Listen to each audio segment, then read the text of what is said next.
Check. Oh, thank God we have sound. Awesome. Oh, that was awful.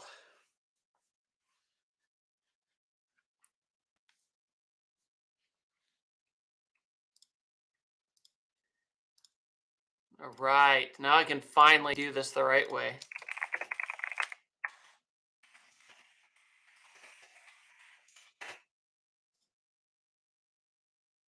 Okay. Are we good? Are we good?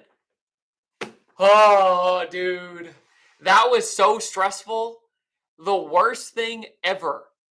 The worst thing ever is stream problems. And you're just like, do I even do this anymore? Right? Because you do, yeah, you go. I know I sound like I'm from underwater, but my Logitech camera is not working correctly. That's why it's blowing. Oh, that's a little bit better. But at least you can hear me a little bit. Um, but basically, I'm going to go ahead and share this real quick if you guys don't mind, because unfortunately, a lot of people aren't understanding. So I got to reshare it and do all that nonsense because, and you can hear my keyboard probably clicking and clacking away. So, oh wow, the stream's actually pretty close. And all right, see here, sharing away, sharing away.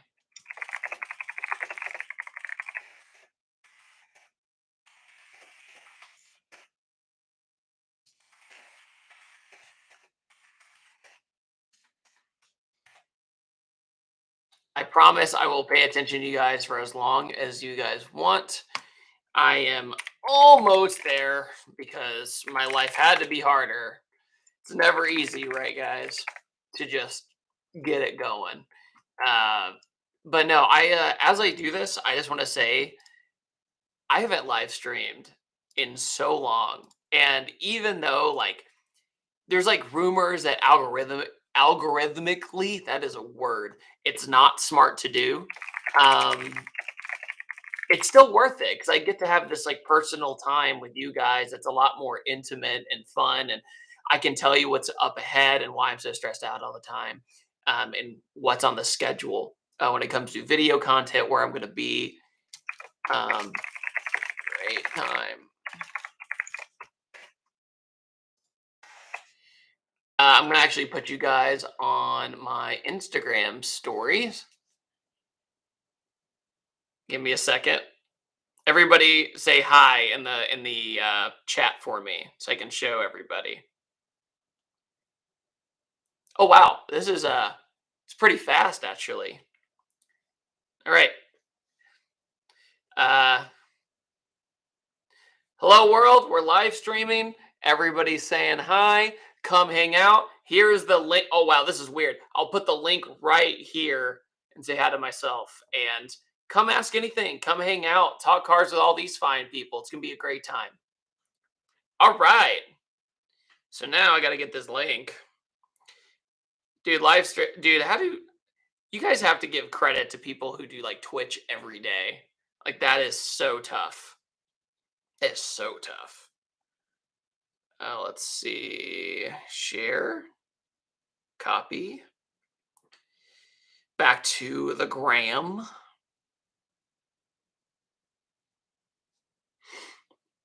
I promise it's worth it.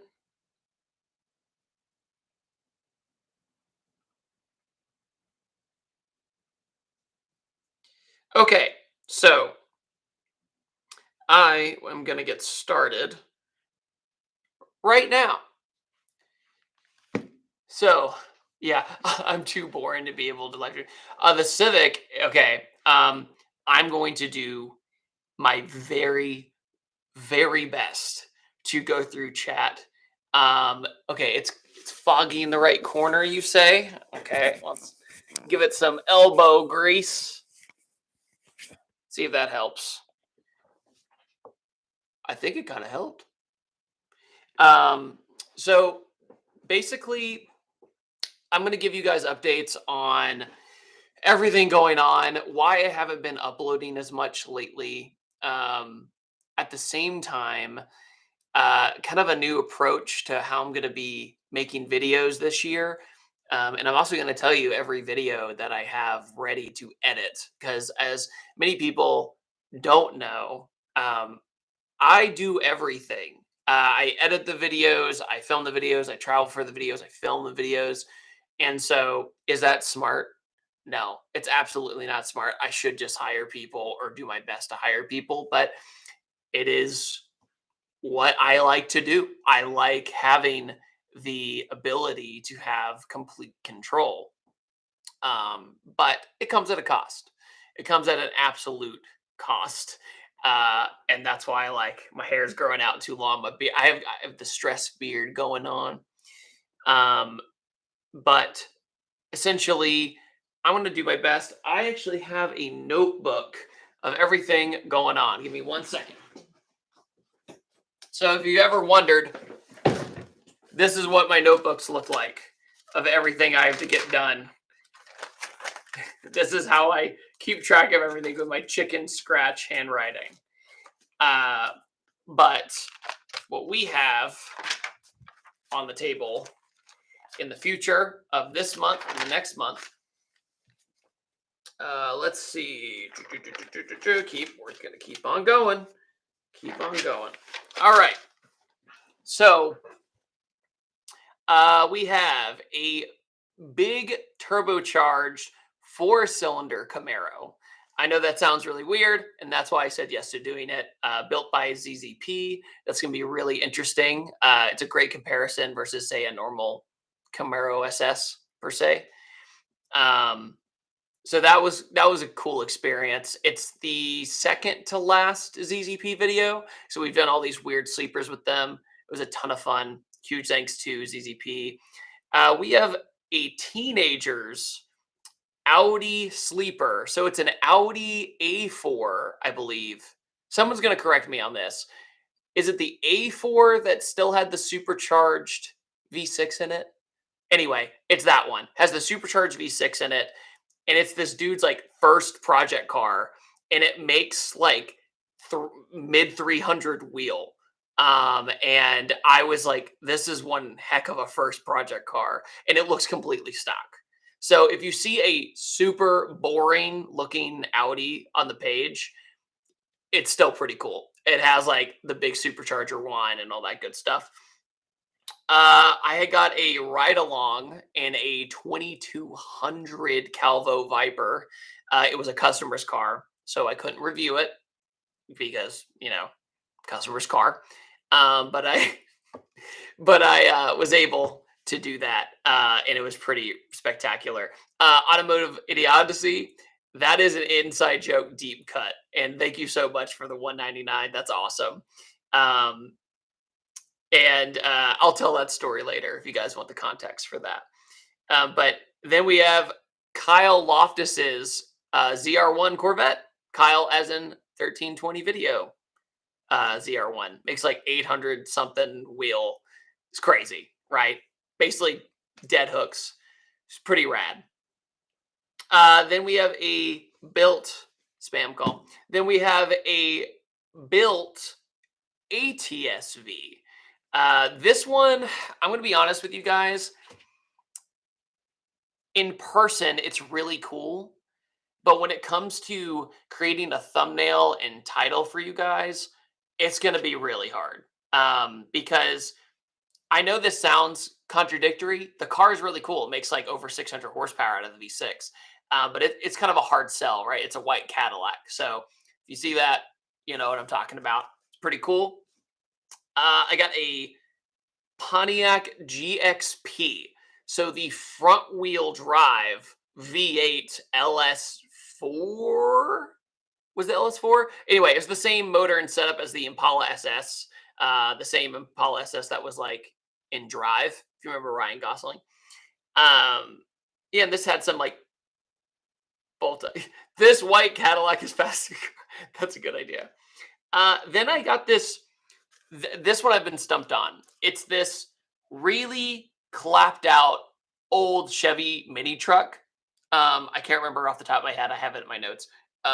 But it's like shark liveried out, The battery is in the bed of the truck. It has this super janky engine swap in it. It has the Game of Life as its carpet inside. It felt so dangerous, but it's so funny. This I have the owner with me the whole time. He's hilarious. So that'll be up there.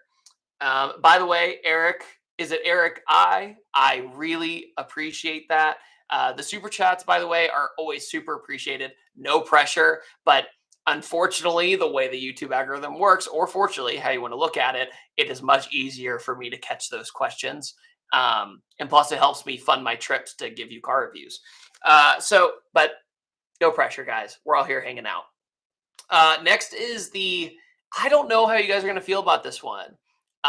It's the Alfa Romeo Giulia, and it's like the top tier quadrifolio. And I drove it, and I've driven it before, and it's kind of a hard sell.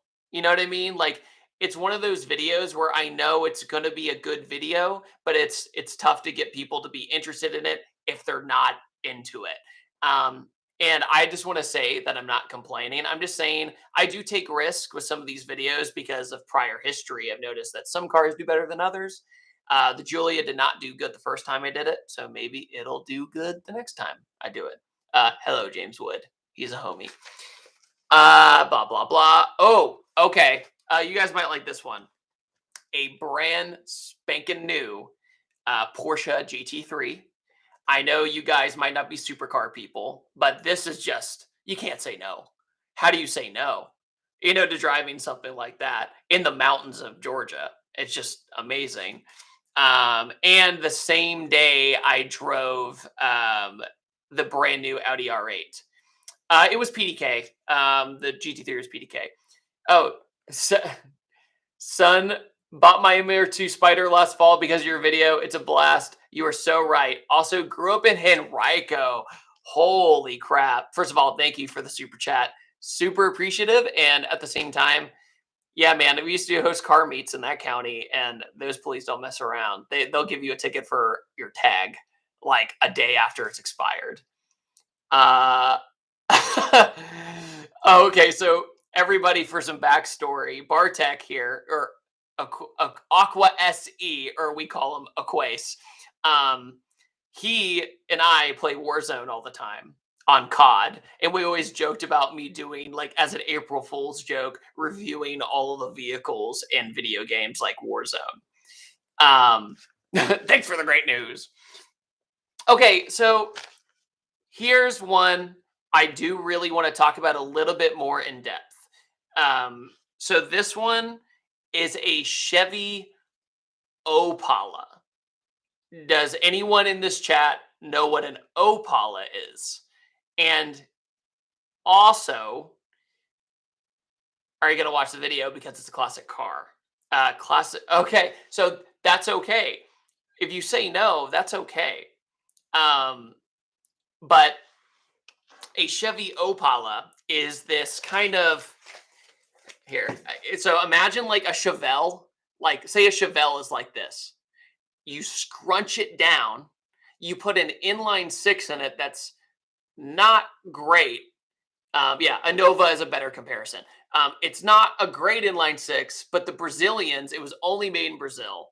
And I drove one here with a fully built one of those inline six with a fuel tech on it. Fire spitting out the fender this long. It's nuts. It made like 700 wheel.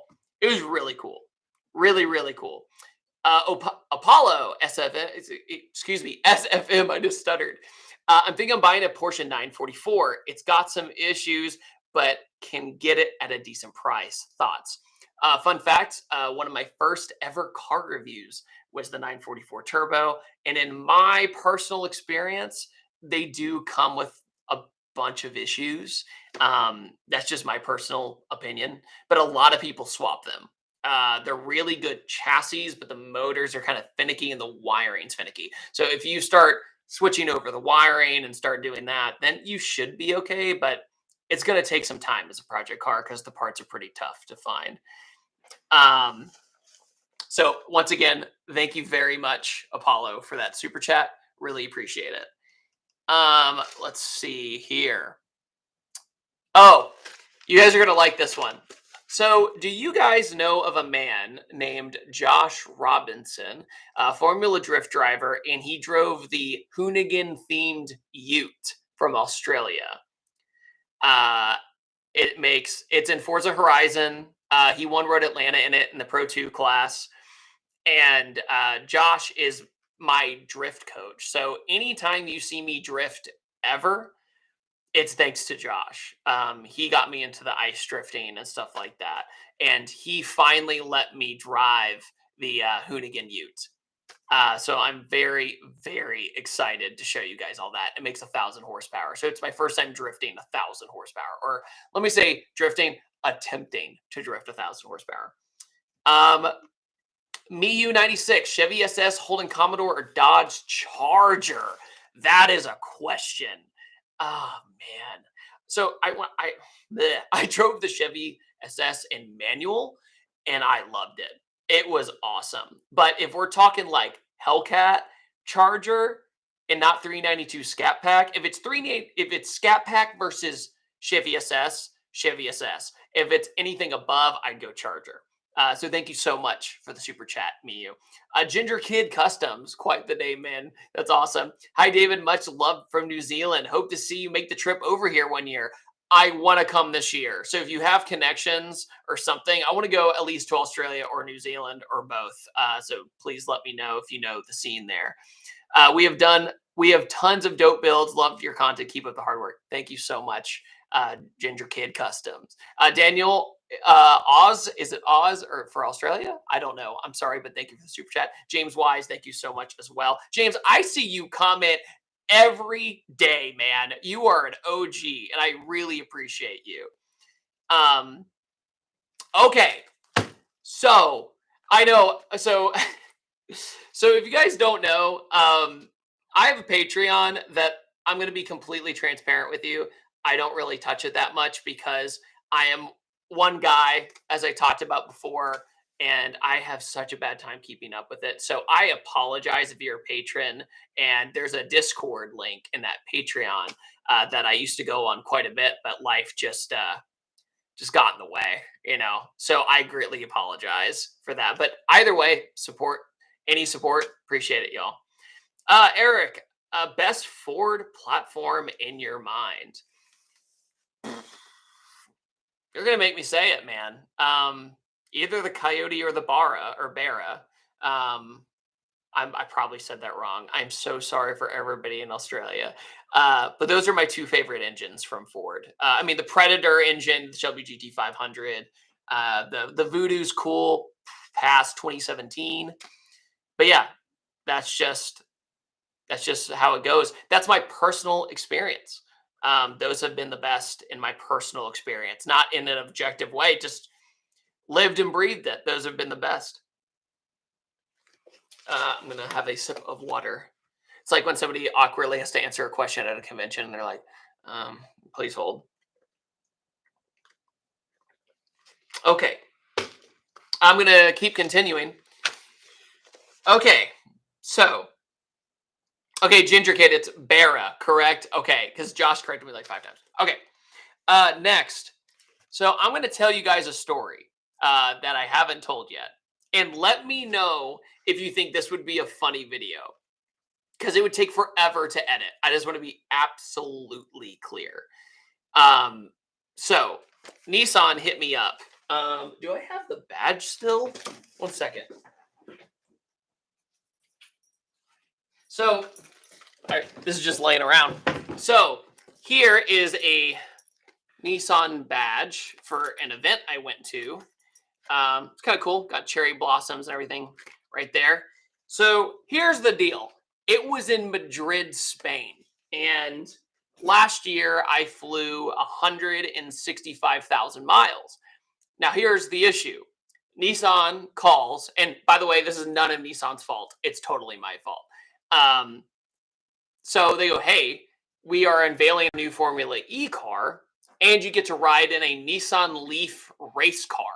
So like think about a Nissan Leaf, but like fully kitted out in carbon fiber in a giant wing. Like I know it sounds very bizarre because it was, but they go, hey, you got to fly into Madrid, you got to land, go straight to the racetrack, no break, go back to the hotel, drop everything off, and then go to the Formula E event, wake up in the morning, and then fly right back. And everything that could have gone wrong travel wise did go wrong.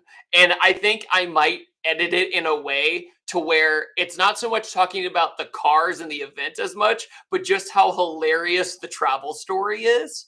I'm still going to talk, it'll probably be titled like craziest Nissan Leaf, et cetera, et cetera. But look, air travel, if any of you guys fly a lot, you'll completely relate to it. But yeah, that's what I'm kind of thinking about doing. It would be a long video.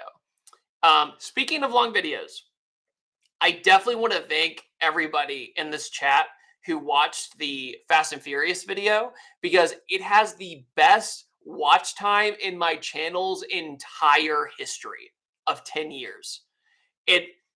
Yes, I edit my own videos, Barros, by the way. Ever. Like ever. I can't believe it. I think that's so freaking cool.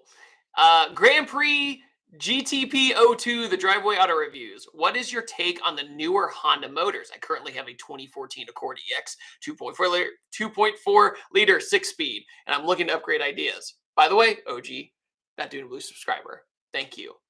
Well, I think they're pretty good. I think they're really great. I drove that one Accord last year, I believe, or the year before that had was it a 10-speed in it? It was a really high number gearbox in it. Yeah, I thought it was great. I was like, just some bolt-ons made like 300 or 400 horsepower. And I was like, this is awesome. That was the 2.0. Thank you. Thank you. You are correct. I'm wrong. But I have not driven the 2.4. Then I'd rather not give an opinion that I haven't driven.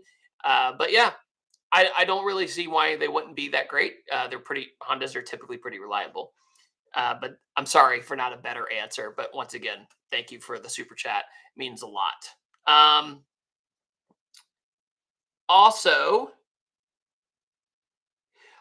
I kind of wanted to pitch out some ideas to you guys because I know that the people watching this are super supportive because it takes a lot of time to come to a live stream on the spot.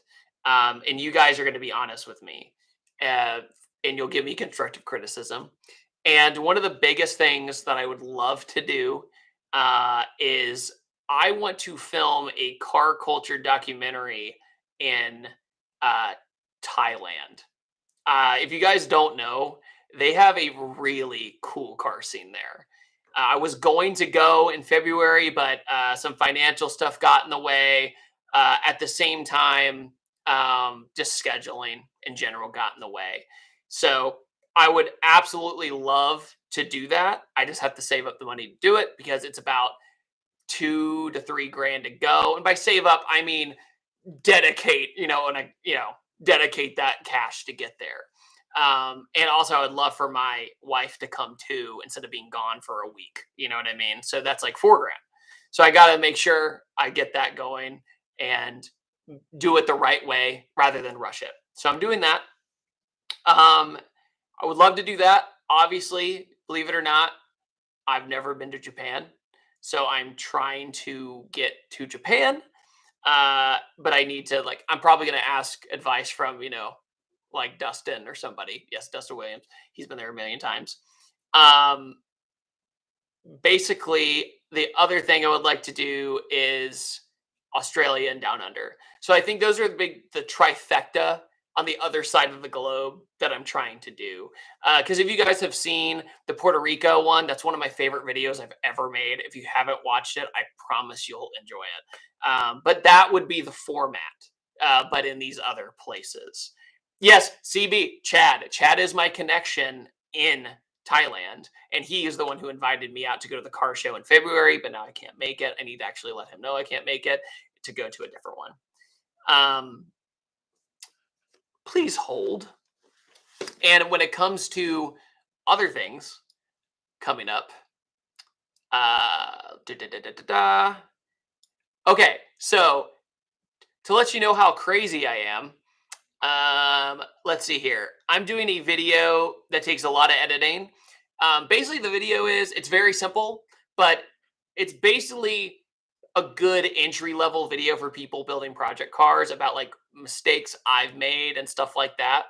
So essentially, I go in order of priority of what you should prioritize when building a project car. So I go like five, four, three, two, one, like this part, this part, this part, and this part. So I got to edit that next week. And then on Monday I get the Civic aligned, and then the next day I get it tuned again. So the K24 Turbo Civic, if everybody pray for the Civic that it doesn't break on the dyno, hoping that happens. Zion the Lion, it's great to see you again, man. Dude, hope you and the wife are doing well. Much appreciated. It's great to see you again. Then I'm rewiring the 2J car.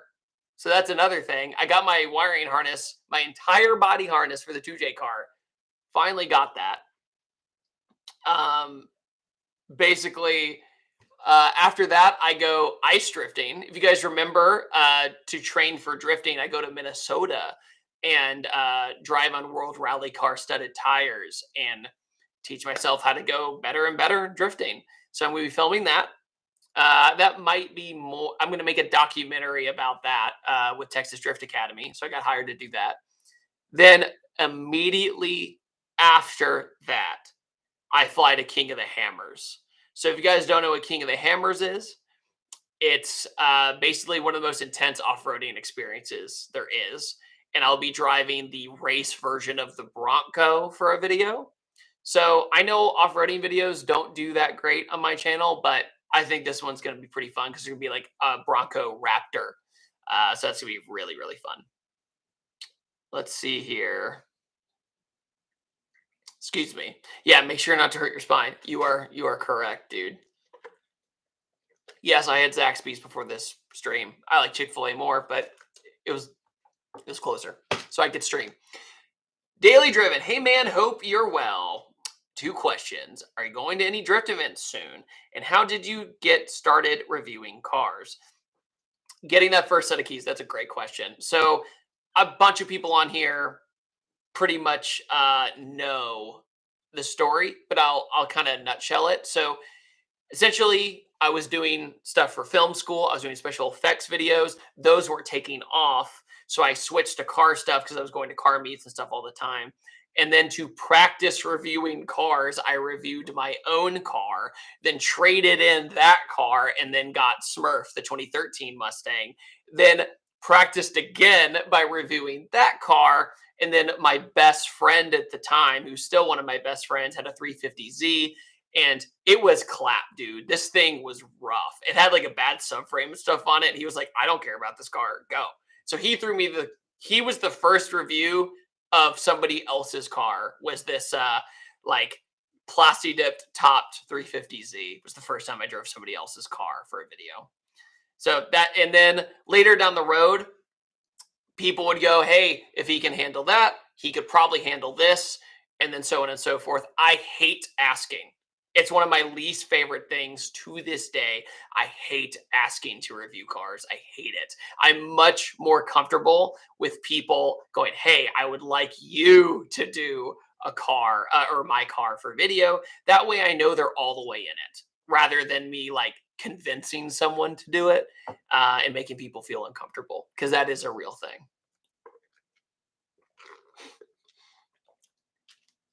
The ask is so rough. Yes, it is. Oh man, David, you still have those seats in Smurf that we did? Yes, they're in my lounge area near my mini ramp. So if you guys don't know, in my office space, I have a mini ramp where I skate, which I basically use as my workout.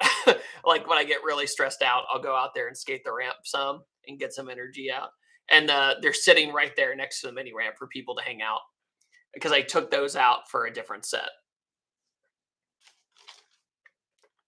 Dot to M3. I was showing somebody your car yesterday, the SVJ, the Jago. Is that how you say it? I was showing somebody your car, and Dot to M3. I owe you so much to my career. I can't even explain.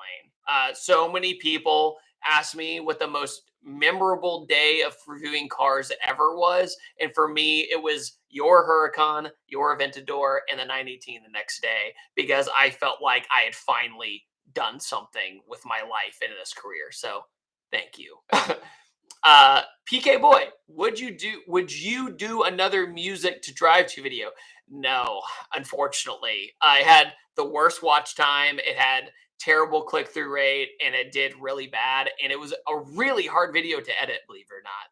It took a while. It took like 2 days to get through it. And yeah, it was rough. It was kind of a sad day. If people want to know what it's like to have a video flop, I would definitely tell people that when you've done it for so long, you kind of give yourself this false expectation of how things are going to go. But my channel has always been one of those channels, and that when you put up a video, you have no idea how it's going to do. So it could do really, really well or really, really low, and it's just you kind of roll with the punches and you just move on to the next one. But yeah, I still have all my cars, by the way, if people are asking about my cars. I have all of them because I have a problem. But yeah, pretty crazy.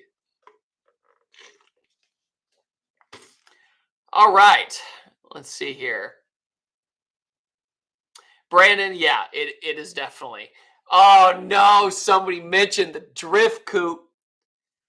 You you mentioned the drift coupe. Why'd you gotta mention it? Now I'm gonna talk about it for an hour because you guys were cool enough to come to my stream. So the drift coupe. It is. I'll give you a hint. It's like 85% there. It's like almost there. But we're still doing things that take tedious time, like fabrication, and the seat is fixed for me. So we're currently trying to figure out the pedal set because it has a tilt and pedal set on it, which we were gonna get integrated brake boosters in, but guess what? It didn't come with the boosters. Of course it didn't. Of course. They got lost in the mail or something. So I got to basically make sure that's sorted. The braking is sorted. The cage needs to be kind of touched up a little bit. I painted it like a year ago. I got to redo that. It has a full roll cage in it. It's painted a Toyota RAV4 color. So I'll give you a hint about that. Yeah, it's just going to be a fun time. It's been quite the journey, and it'll be probably an 8 episode series as of right now. It's going to be somewhere around that. Epic, dude. Wow. Thank you. Holy crap. Thank you so much. Hey, Dave, I have a question for you. I'm starting a car club at my local high school. Plan to have the first meeting in the next couple weeks. Do you have any suggestions? My best advice to you. Sorry, my hair is crazy. The last person who cut my hair did me so dirty, and now it like goes the wrong way. So that's why I got this shameful hat on. So, best pieces of answer is start small and start with just the close circle you know who are going to come. Promote it on Facebook. Give people incentive to come, whether it's a giveaway, like a gift card or something, and do a raffle, something to get people to come. At the same time, I know that sounds kind of cheesy, but it's amazing what that does. At the same time, don't beat yourself up if not a lot of people show up to your first one. It's just going to happen, right? And at the same time, my first drift event, I had like 15 drivers. You have to understand. And then it took 3 events later, I got 90 drivers. But that first one was tough, bro. Like it was freezing outside. Everything went wrong. I was stressing my eyes out. And it got better later because we put in the work and we advertised more and we got it going. And essentially, local community, talk to other people who are into cars or not into cars and see if you can get them into cars, but don't make them because that's not going to go well. Trust me. But it's gonna be interesting. David, you plan on being a downloadable character in the next Need for Speed? Thanks, CJ. That'd be funny. Oh, Side note, shameless self-promotion. I am so sorry, but if you guys use the link in the description of this stream, you can get discounted car parts, big or small. It could be a nut or a bolt or whatever. If you go to Throttle down in the description below, use the code DudeinBlue and you get a nice discount. Just got to say it. That's going to be there in every single one of my videos, by the way. It's going to be in the description all year. Oh, speaking of that, I'm going to be working with Throttle this year. I'm going to be doing 6 videos with them. So hopefully we do the Supra they built, the Fast and Furious Supra, the Eclipse, their Civic build. So we're going to do reviews on a bunch of their project cars. So I'm very, very excited about that. New Zealand, I'm not quite sure. It might just be for the United States, but I don't want to get your hopes up. But check anyway. Doesn't hurt, right? And you're not going to hurt my feelings if it's not that way. But yeah, definitely. It's just really cool. I'm really excited. Let's see what else is going on this month. Blah, blah, blah. Throttle. Oh, I'm going to go to, I'm visiting RTR in March. So we'll probably do some stuff with the white Mustang and maybe hang out with the guys up there. So that's going to be really fun. I'm sure you guys all know who RTR is with Vaughn and everybody else. So that's going to be a good time. Let's see here. Collab with Gears and Gasoline. I have. They're great people, and I've known them since 2014. They're awesome. And then I might do. Oh, I can't say that. That's an NDA. Sorry, guys. I might do this other show thing, but that's what I got going on. Lots of traveling going on, so it's going to be fun. Let's see where I'm at here. Oh man. Do you think you'll do an RTX? No. If we do anything, it'll just be like minor things, like change up the front end and maybe wheels or something like that, just to give Sub-Zero like a new look, because it's already plenty fast enough, dude. That car is so dumb. Like, it makes no sense. It makes no sense at all. Import Alliance 2023, I'm not sure yet. I might be out of town. So hold my breath on that one. Someone is calling me. Who is calling me? It is my friend Aaron. Hold on.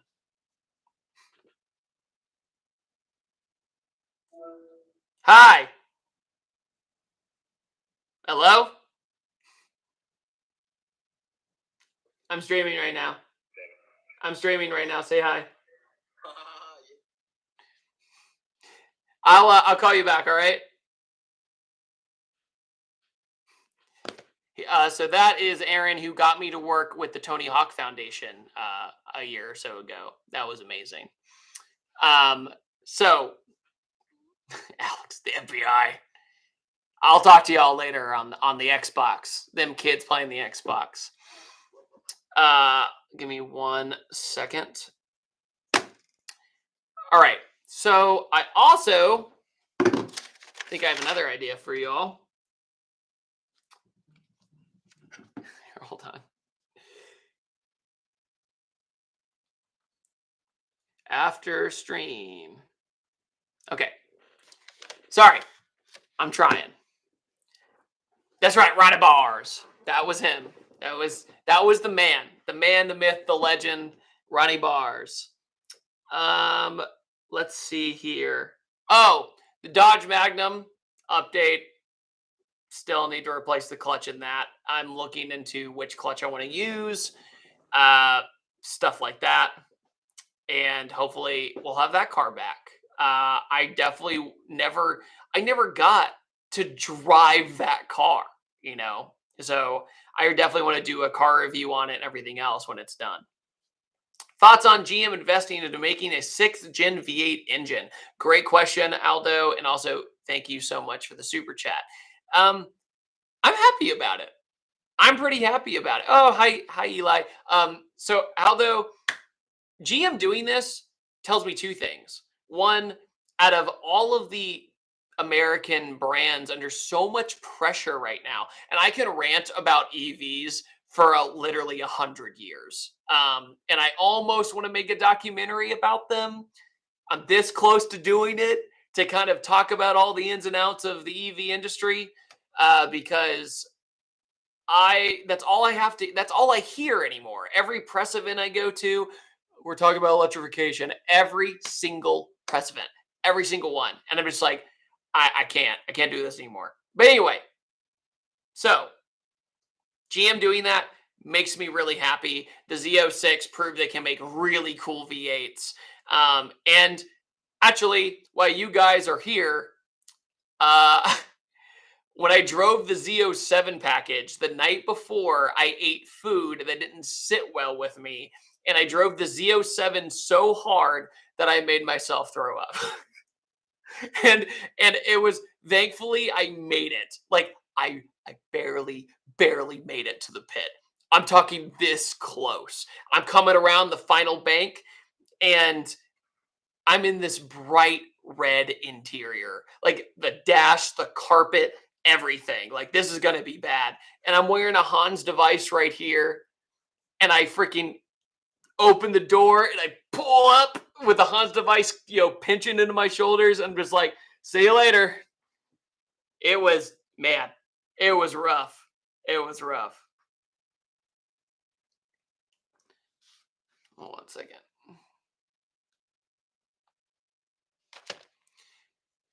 All right, let's see here. Blah blah blah. Yeah, I made a series informative video on EVs. And yeah, I just the EV thing is such a weird conundrum because one hand you go, I get it, I get it. Fossil fuels are not great, but then at the same time, it's still a finite resource. You still have to dig up the lithium. You still have to get the cobalt. 73% of lithium and cobalt comes out of the Congo, which is like $1 a day, basically slave labor. I don't want to get demonetized, but it's really gnarly stuff once you start digging into it. So it's really sad. I'm not saying that doesn't happen with fossil fuels, but it's really sad. Drew Mungo, thank you so much for the super chat. Hey, David, I have an 8-to-1 manifold single turboed HCI 302 wide body Fox body T top. I'd love for you to review. It'd be perfect in the mountains. Drew, all you got to do, and this goes for anybody on here, if they have a car I haven't done yet specifically, or an engine setup I haven't done specifically, all you got to do is email thatdudeinblue@gmail.com. And we could probably find a way to make it work, whether you come to Georgia or what have you. By the way, everybody here as well, if you are interested in me coming to you, the way I do it is if you can get me like at least 5 to 6 videos while I'm there. So like different cars, people willing for let me to do car reviews, I can typically justify it. If it's like 2 or 3, I usually can't justify it because it just doesn't add up when it comes to the funding, when it comes, or the budget, excuse me. So if a plane ticket is $400 or whatever, you get there and you only get 2 videos, it's typically not worth it. So that's where, that's where we have to be careful.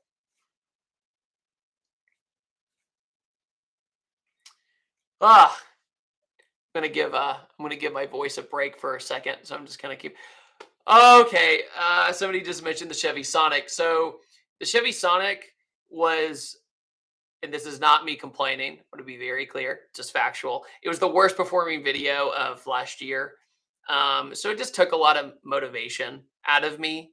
I'd rather be transparent about it.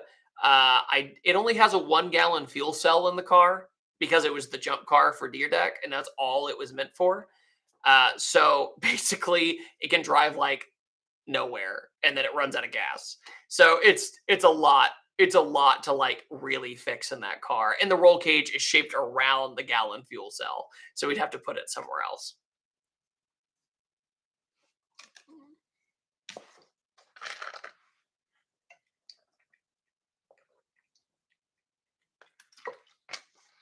All right. The Corvette E-Ray, I've seen quite a few people mention today. The Corvette E-Ray is actually pretty cool. I think that's a better way to utilize the electric technology. That's just me, because you're not using as many batteries, which means you're not using as many things of lithium and cobalt and things like that. And you still get tons of performance. I mean, isn't it cool that a Corvette has similar theory, I guess you could say. You know the system isn't the same, but similar theory as the Porsche 918 from 2014. Like that was $1 million car, and now it's in a Corvette. And I'm not saying the Corvette's going to be cheap, but it's still really cool. It's still very cool to see it in that thing. It's really great. Christian Wheeler, yeah, it's good to see you, man. Appreciate you coming by. Yeah, the trickle down tech, it's really rad. You know, it's really really cool. Oh man, the I-8 started it. Yeah, yeah. I mean, the I-8 was a great day too, by the way. Flying up to New York. Side story, everybody watching. .m3 here had one of, if not the first, sorry, if I'm wrong, BMW I-8s in the country at the time. And he invited me up to fly into LaGuardia Airport, everyone's favorite airport. Got there, got in the car, went to Times Square, and people lost their mind when we were in Times Square because people just thought they were seeing a Tron car. Um, yeah, definitely. It was a good memory.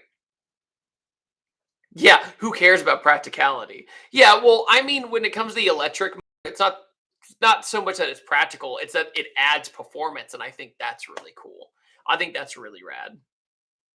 I wish that I before. Yeah, I could see that. Oh, thank you. Thank you guys for watching that video. Oh wow, guy in Italy, sick. Ah, man,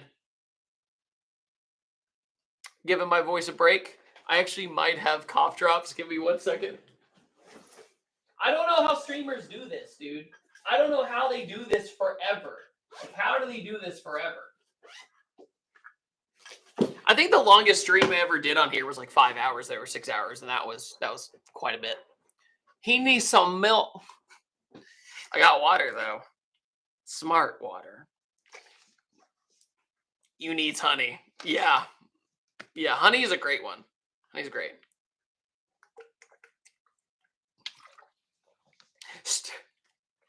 Funny note on that streamer content.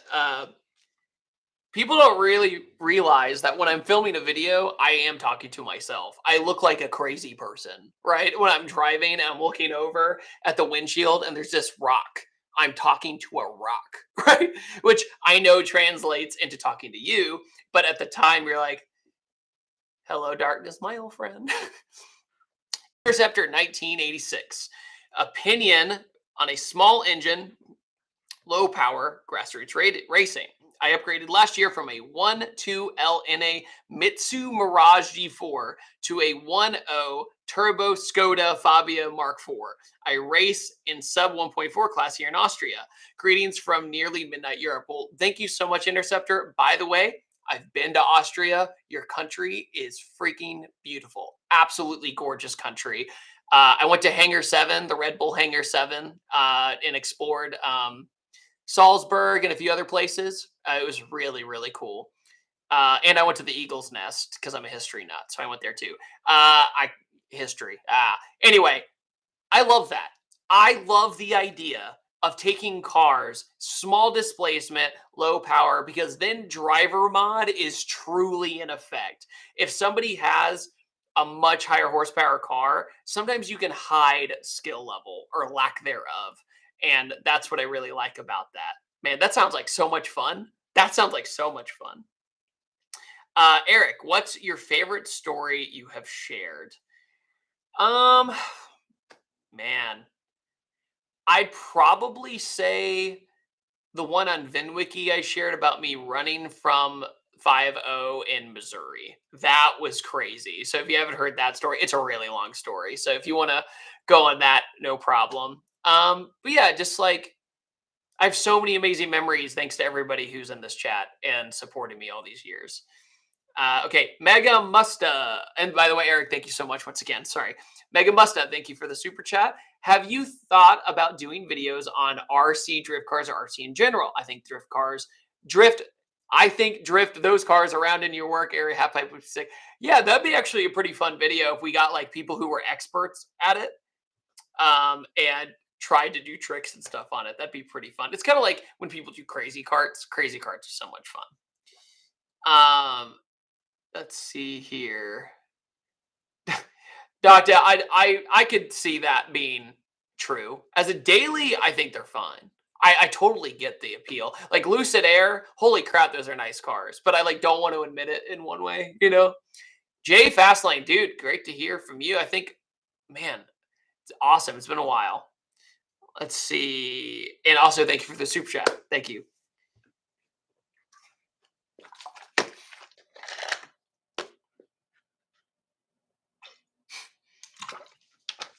Oh man, these are really good questions. I'm just trying to pick one.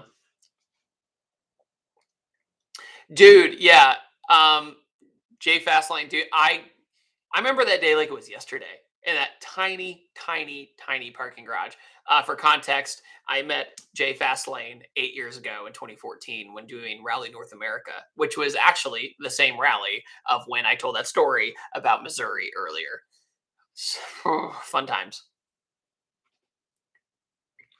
Yes, I am still in the Georgia ATL area, and I don't regret it. To this day, it was the right decision. Even though it was really hard the first year I was here, it was the right decision.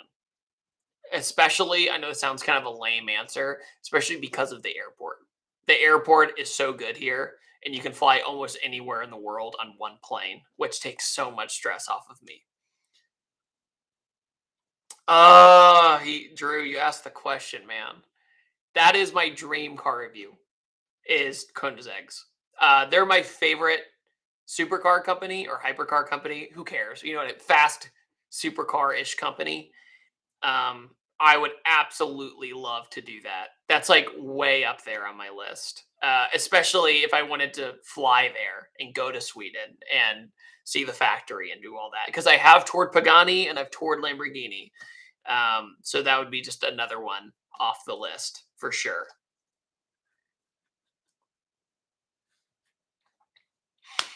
Oh man. Let's see. If you weren't doing YouTube for a living, what would you be doing? I'd be working a studio job because I have a bachelor's degree in cinema television. So I'd most likely be working on film sets, which sounds really glamorous, but it's really not. That's actually why I went down the YouTube route because I could just do what I want and create what I want. Um, Film sets have a lot of like hurry up and wait, like, hey, we need you here at 4 a.m. And then you get there and you're not needed until 8, you know, and you just stand around and wait for your turn to do work. So it just wasn't my style. SN95 GT as a first car. Yeah, if it's a new edge, like a 99 to 04, I would highly recommend it because guess what? That was my first car. It sounded good. It wasn't fast enough to hurt yourself. It's a great entry level sports car. It's like 200 wheel or something, you know, but it still has the sound of being something fun. Um, the engine parts are super cheap because it's Crown Victoria parts for the most part. Absolutely. Absolutely. Ah, man.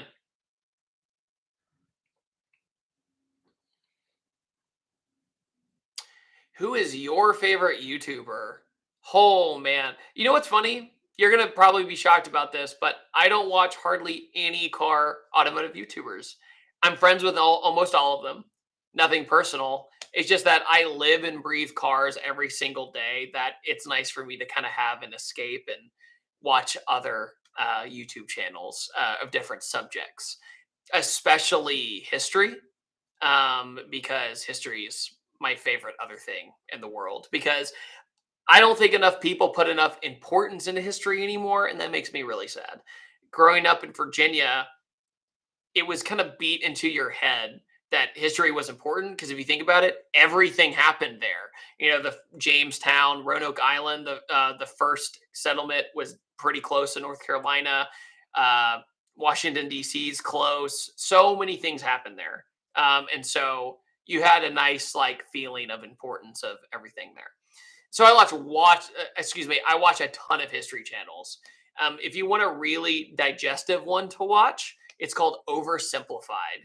And if I had done YouTube as a history channel, that's how I would have done it 100%. He has jokes, it's digestible, it's fun. Dark Abyss, I would say my specialty is World War II. I know a ton about World War II, and post Cold War. That's probably my best area is the 20th century for sure. I know a lot about other time periods, but that's my specialty for sure. If somebody was like, I need to talk about history with you, that's what I'm probably going to say. Da, da, da, da, da. Oh, man. Thomas Jefferson or James Madison?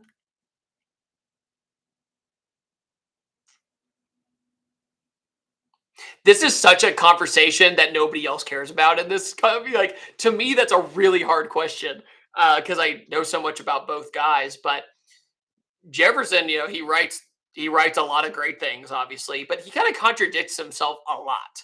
Like he'll say he believes one thing, and then he'll do this other thing, and you're like, that doesn't make any sense.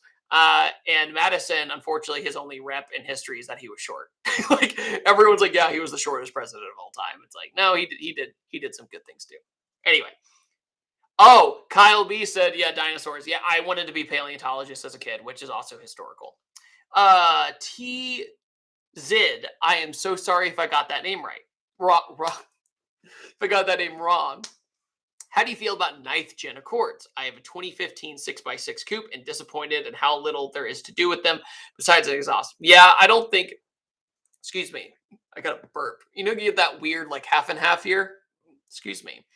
Uh, yeah, I'm not surprised that the aftermarket isn't that big for that. And that is a disappointment. But at the same time, I think they're good looking cars. I don't think they screwed up the looks of that one. Eric, the favorite skate park.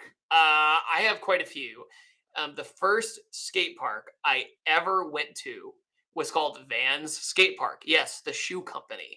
Vans Skate Park, they had several of them around the country in the early 2000s. The one I went to is in Potomac Mills Mall, which is near Washington, D.C. And 4 years later, they closed because of skaters were skating in the mall and causing a ruckus. That park was amazing. Woodward is probably the best series of skate parks in the world.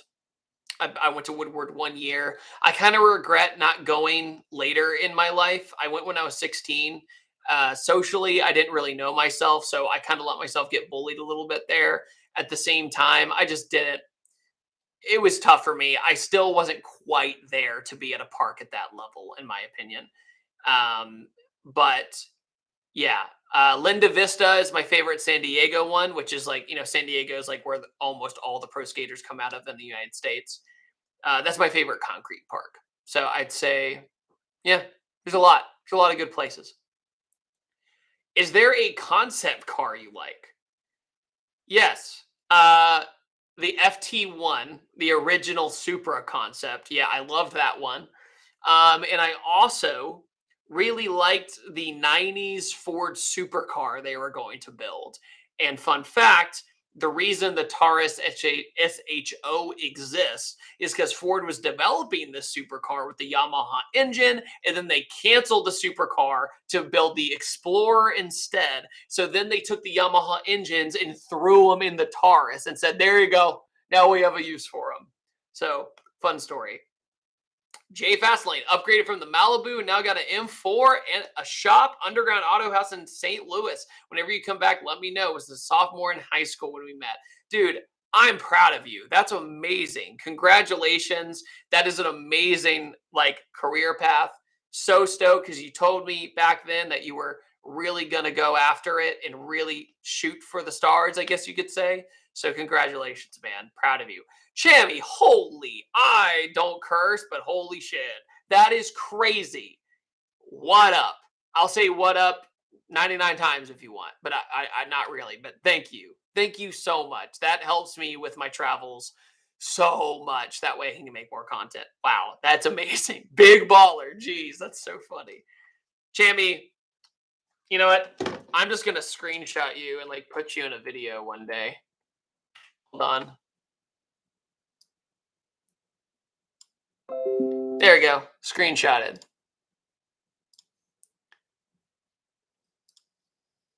I'll also screenshot the other folks too if I can get it. If I can get them.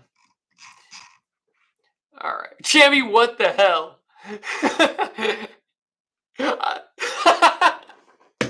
You're making us all feel bad, man. Oh man. No, I greatly appreciate it, guys. Toki, you just made me have a flashback to Too Fast, Too Furious. Man got deep pockets. He got deep pockets, man. Let's see here. Is the Magnum ATL Yard art now? Oh, well, the Magnum's still out in Iowa because I don't. Uh, somebody said my favorite line in Too Fast, Too Furious, and I couldn't get through my sentence. So forget about it, cuh. Uh, the Magnum is still in Iowa. It needs a clutch, so it just needs to be fixed. Unfortunately. Greetings from Austria. God, Austria in the house, man. That's so rad. Best new sports car under 50K. Best brand new sports car under 50K. GR86, GR Corolla, if you can find one. If I didn't have all my project cars that I have, I would go get a GR Corolla or a GR86. 100%. Like, I loved those cars. It takes a lot for me to be like, I miss driving that car. I miss driving both of those cars. And you have to remember, I have a bunch of high horsepower stuff because I'm very blessed. But getting in those, it just made me have the love for lower power again. I loved it. Give me 1 second. Up. Oh, that's sick. Look at my friend just bought. James just texted me. Look at that. Is that what I think it is? Is that a Merkur? Is it Merkur or Merkur? I can never say it right. That's freaking. I gotta see that in person. Okay. Okay, Mr. Lad. That's a good name. I was thinking about getting an NC Miata and putting a 1UZ FE into it when I get my permit. What do you think? I think it'd be a fun project. If there is research about the 1UZ fitting in the Miata and people have made kits and stuff, I think you're going to be fine. If you have fabrication skills, you're totally going to be fine. But yeah, that sounds rad. The Miata is just so great. Can't go. Why am I burping? Excuse me. I'm so sorry, guys. Built by Grizz. That makes me think of the music artist Grizz, like Grizztronics, you know. When's the next Drifted event? I would love to hang with you again. I'm going to shoot for springtime, maybe late March or early April. I want to do a neon night event to where like the track is lit up with LEDs and like it feels like Rainbow Road. That's what I would like to do, but I'm currently hunting for sponsors to do that.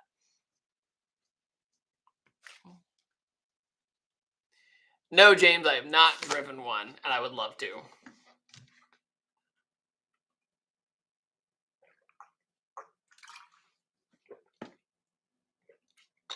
Ooh, cheers from the Czech Republic. By the way, I did a gig with Hyundai In for their TCR class, which is like the Petit Le Mans class and stuff like that. It was an amazing team to work with. At the same time, the entire film crew I worked with was from the Czech Republic, and they were all incredibly nice people. And I got to really dig deep into talking about kind of the philosophies of growing up in different places. That's my favorite thing to do when I meet people from other countries. It's like, how'd you grow up? How are things different than here? All that stuff. And they were just so freaking cool. But let's see here. Blah, blah, blah. Favorite audio experience outside the US. One of my favorites was when I went to Canada. I went to Quebec and we went to this abandoned drag strip and we could just race all day long. Chammy! My voice is raspy because I've been talking for 2 straight days, doing videos and stuff like that. Does it make me sound more manly? Probably not. Chammy, everybody just, can we all give a round of applause? Round of applause. I just want to see the emojis, just like the prayer hands or something. Round of applause. I'm putting this in a vlog.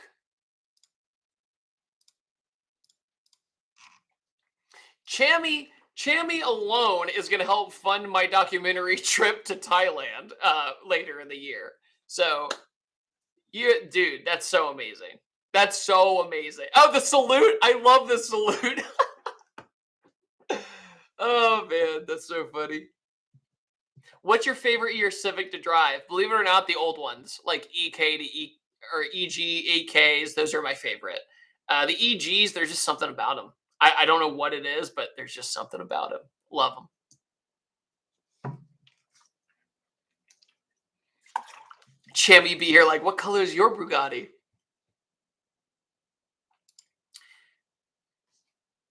EF, I have driven an EF. I had a good time in EF. CRXs are cool too, but I would take a EG over that. Oh my god, dude. Tarab Nadia. Okay, you put me on the spot, bro. Can you tell us about your bad experience with George and GMG Automotive? Been curious since T-Pain dropped you on his TikTok videos. Love your stuff, man. All right, I will professionally put my foot in. Essentially, to he was the one that connected me and T-Pain for the video that me and T-Pain did together. So I have to give credit where credit is due, and that's why we know each other. But I also didn't know that my name was going to be thrown out there during the TikToks, but I was okay with it. I knew that a consequence might happen if I did tell T-Pain something, and he was very cool about it, really professional about it. But yeah, just I'll just say it this way: in a professional way, it was over promising and under delivering. Timetables were all off. Invoices weren't written to my engine builder, stuff like that. So like one time I went to the engine builder and they didn't have my invoice, even though I'd already paid thousands of dollars. So that's an example, and that's where I kind of leave it. But yeah, that was wild. That was wild.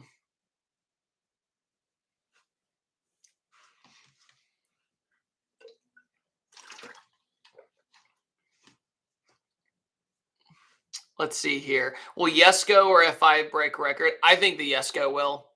Um, I really don't think the F5 is going to do it. I'm a Koenigsegg fanboy, to be perfectly honest with you. I'm just so impressed with their engineering, and I always have been. Christian, by the way, I've met Christian Van Koenigsegg thanks to Dr. M3, the guy who was here earlier. Don't know if you're still watching, but thank you if you are. He introduced me to him, and it was one of the best moments I've had. Oh, Throttle's in the house. Throttle's in the house. By the way, that's who I plugged earlier. By the way, Throttle, if you're watching, I totally put my code in the description and told everybody to check you guys out. And that we are going to be working together very soon, and I'm so excited about it. I haven't stopped talking about it. Very excited. Israel says, is it in my opinion? Or wait, IMO, yeah. Drift YouTube is oversaturated. Would love to see you do time attack or do a time attack build. Thoughts on GC8s? Last question. Nissan ZR91. GC8. I just need a refresh. I probably know exactly what you're talking about. GC8. Oh, okay. Subaru. Yeah, they're really cool. It's like the 22B gen.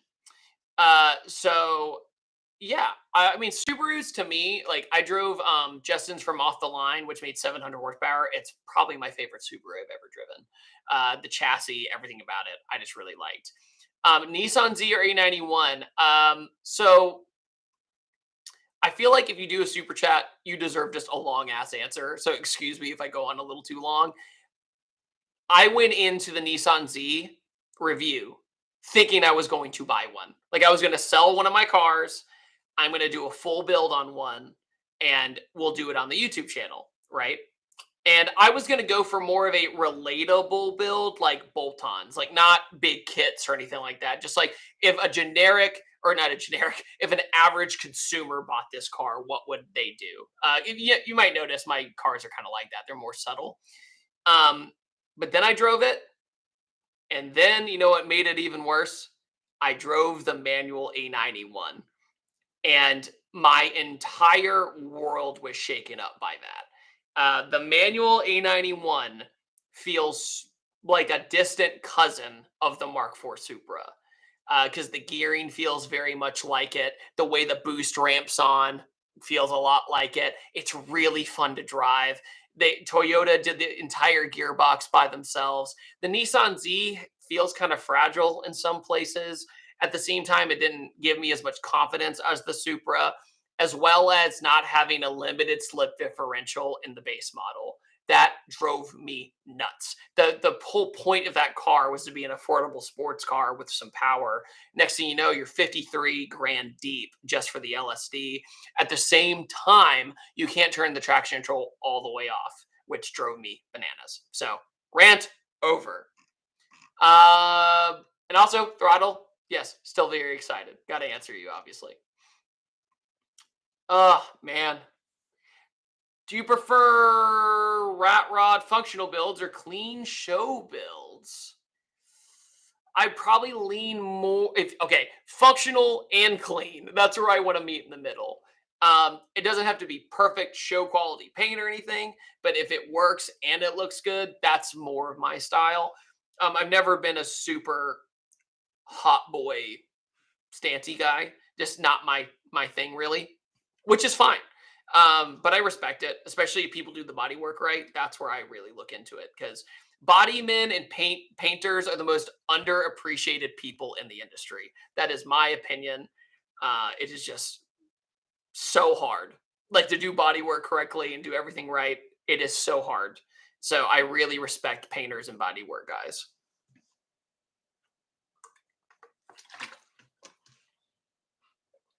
All right.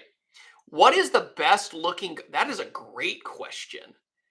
Put in the comments, what do you think is the best looking car ever? Because that is hard. I'm going to need help on this one. When are you coming to SoCal? Actually, because of Throttle, I'll be there. So maybe I'll stay a few days. Throttle, don't worry. I'll take care of it. Don't worry. But yeah, it'd be awesome.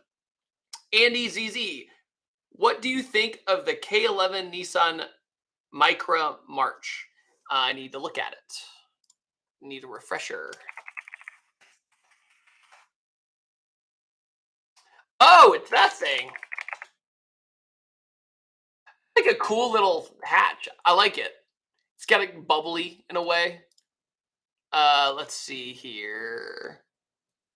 Yeah, but Andy, yeah, I think I would like to see that in person. I'd love to see one of those built in person. Like I love weird stuff because if you think about it, I see all of the how do I put it?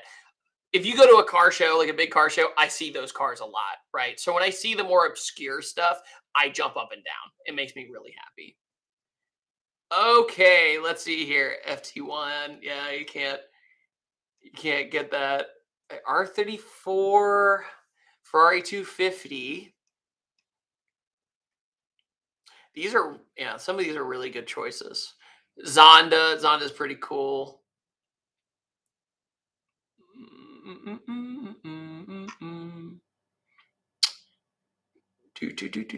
Kyle, I'm gonna try to come to ice cream. I love ice cream cruise. It's one of my favorite things. Wow, no one agrees. This is really interesting. I see a bunch of people commenting. Okay, we have two 67 Mustangs. That's it. Everybody else is a different answer. So that's really interesting. GT40. I love the GT40. Like the OG GT40 looks so good.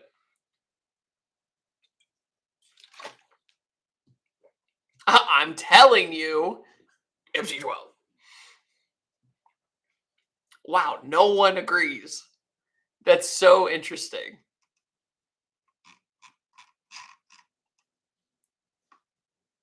Terminator. You know what? I know the answer to this. What's your all's favorite car review I've ever done? I think I know. And it's okay. I'd like to see it. Let's see here. There's one. Terminator, Terminator, Terminator. I knew it. I freaking knew it. I knew it. Okay, we got one Jasmine. Terminator, Terminator, Terminator, Terminator, Terminator. That's so funny. And you know what's even funnier about that? That was like a clapped out Terminator.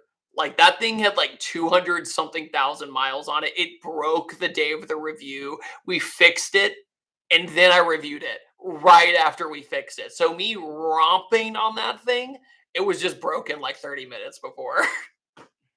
That's so funny. The Evo that broke down on the highway.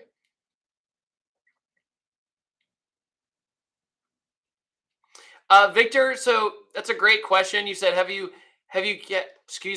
ever considered branching out to older stuff?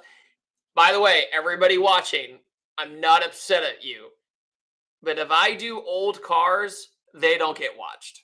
Let's be honest. You know what I mean? Like anytime we do older cars, always take the chance thinking the result's going to be different. But 90% of my audience is just not into the older stuff. And it's just, well, when I say older, I mean older, like everything from like the 30s all the way to the 80s, like 70s. Classic muscle cars never do well. The Rat Rod video did not do well, and that was like the cream of the crop Rat Rod. It made 1,100 wheel horsepower, and it got like 20,000 views, I think. And it's not all about views. You have to think when it comes to work hours, right? Like editing time and preparation, filming. I could have, dedicated the time to something that you guys as a whole would enjoy more. So that's unfortunately how I have to look at it to keep my career going. So that's how it goes.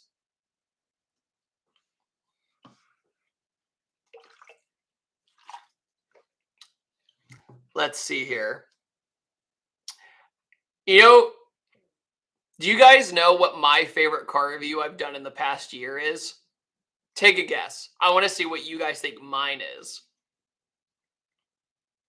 Let's see. I'm curious.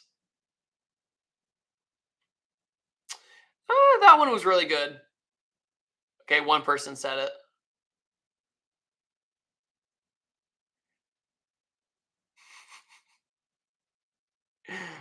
Let's see here. Bye, Chammy. We all love you. Everybody say bye to Chammy because he's the freaking legend. What a legend. Yep. Yep. People got it. It was the Busa smart car. That shook my world. I have not been more excited to do a car review in like 2 or 3 years until the day I drove that one. And I knew how dangerous it was. I knew how careful I was going to have to be. But you have to think of it like I was learning a new driving technique. I was driving something super short wheelbase, so I had to be really careful. You know, the whole chassis hated it. Like you felt the chassis going, I don't like this. I don't like this. I don't like this. Shift. I don't like this. And it was just wild. What an amazing time. I say how scary it was, but what an amazing time. But yeah, really great.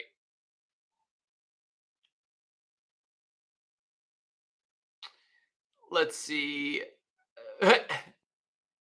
Yeah, they say David enjoys the rush slightly. Um, you have to know the difference between like brave and stupid, when you do cars like that. Um, and you do have to be mentally prepared in a way. You have to get in these cars and go, is this smart? Should I be doing this? Um, but yeah, that was one I just couldn't let go. It was right there. I flew all the way to Iowa for that one, by the way. I flew to do that one. I never fly to do one car. And that one was one I did just for one car. Um, so yeah, it was really, really cool experience. Hawaii Celica, great day. Loved that day. I loved my Hawaii video. That's one of my favorites I've ever done. Second. Sorry, guys.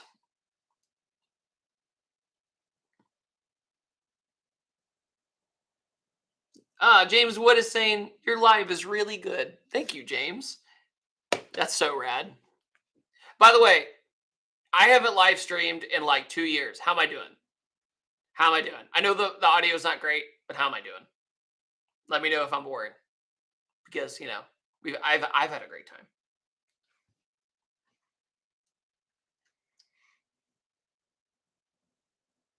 I used to do this once a week. I know. You know what's crazy? This is like a 4K webcam. It's crazy.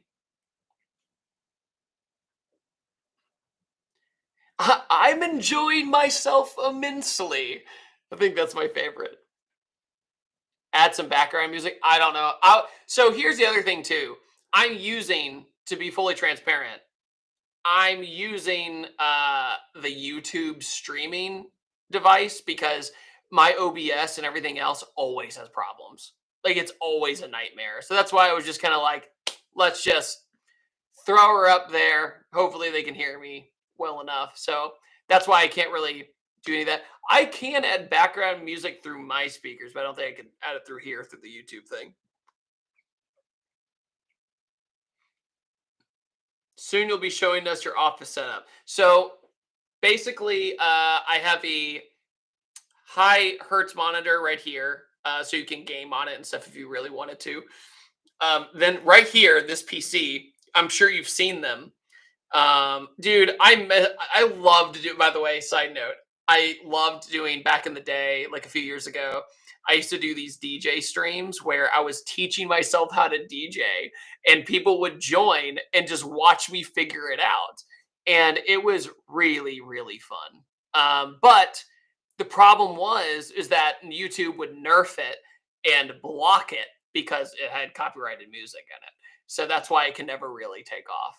And also for that dude in blue, it just didn't really add up. So I always did it on the second channel. So anyway, this is a Puget system editing workstation.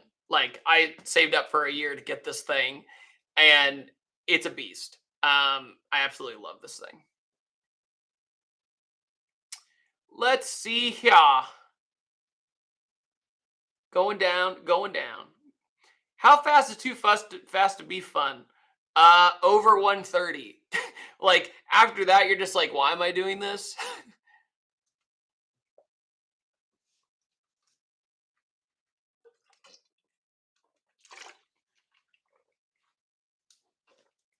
Let's see here. Most overrated car of all time, GTR or Aventador. I don't know. I don't know. That's like a tie for me, really.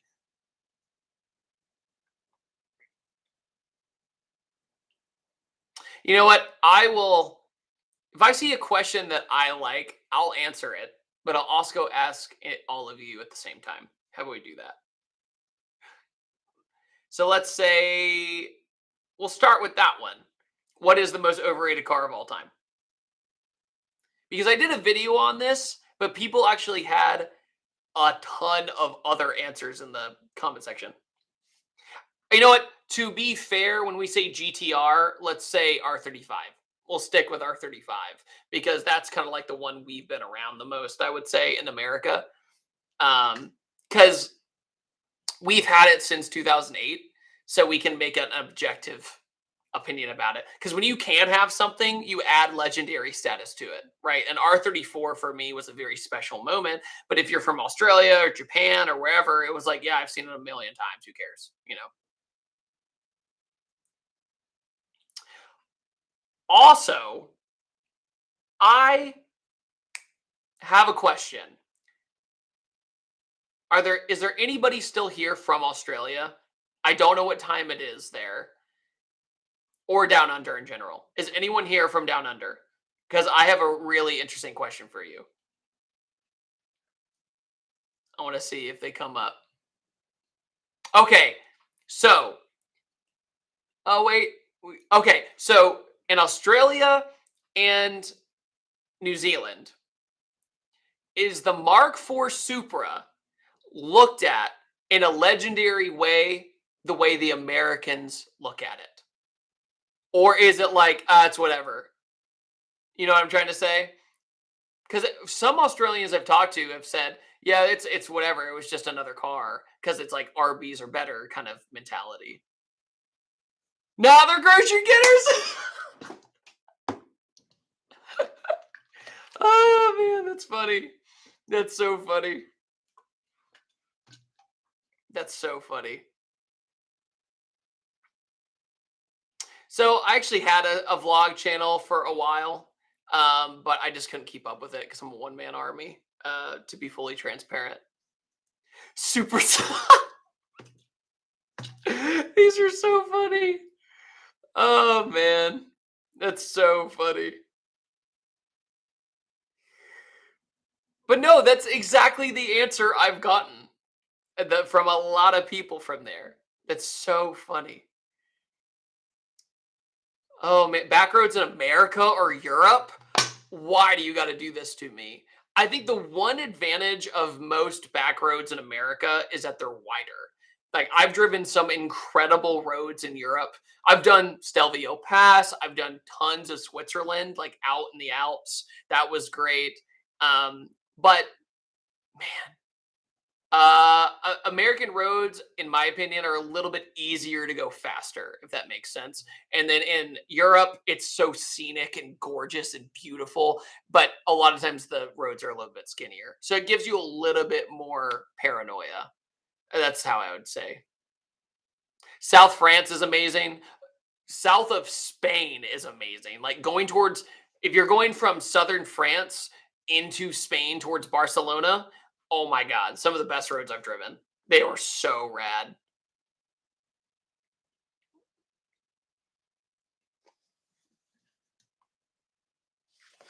Who be messaging me?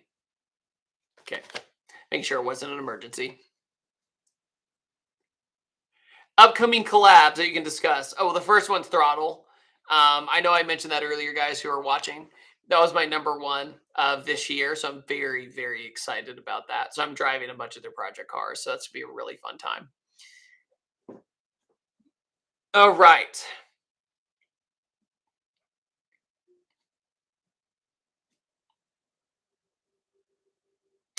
On Hoonigan this versus that, I don't know which car I would bring that would not break. Like I am fully transparent about that. Like I am terrified about that because I would get there and just waste everybody's time, I feel like. So uh, the problem is too, Perp, is that I have to ship my car all the way there. I have to drive it all the way there. And I know that sounds like a first world problem, but think about it. You spend like 2 or so grand to ship it there or drive all the way there, and that's taxing on your body. You get there, you park it, you launch it once, and then game over, you know? So, and I'm all the way, in Atlanta. So it would be quite the thing.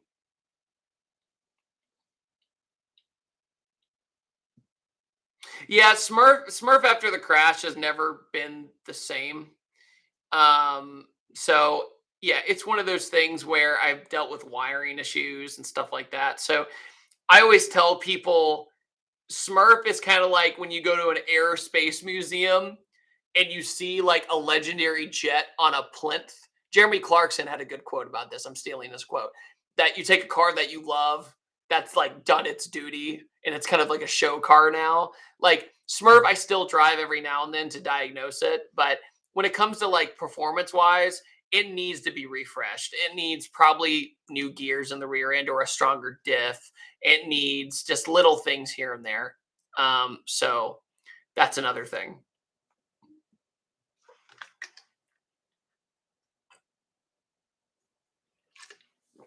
If if I did roll racing at this versus that, it'd probably be my white Mustang. That thing is just dumb, and it's on street tires, and it'll actually hook, which is insane. I spilled the water like everywhere. Sorry, guys.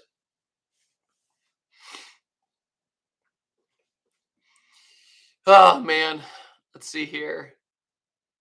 Yeah, basically to diagnose the wiring issue, it has a battery drain in it, which is the most frustrating thing a car can do. Like you'd rather have a car break.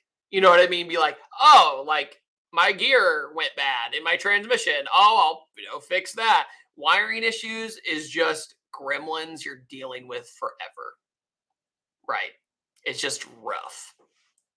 But my personal theory is that a rodent or something got into the wiring. So fun times. If I had to do an off-road build, it'd be a new Bronco. I have really good experience in the new Bronco. I really enjoy it. I know it's not the cool answer, but I just have such good seat. I have great seat time in that car. I love it. Excuse me. Yeah. I'm currently doing a bunch of pull a fuse, see if it drains, wait, diagnose it. So I've been doing that over the past week. Got to go. Hope everybody has a great day. Everybody say bye to Automotive Idiocy. Super OG guy. Thank you so much for the super chat. Appreciate you, man. Isn't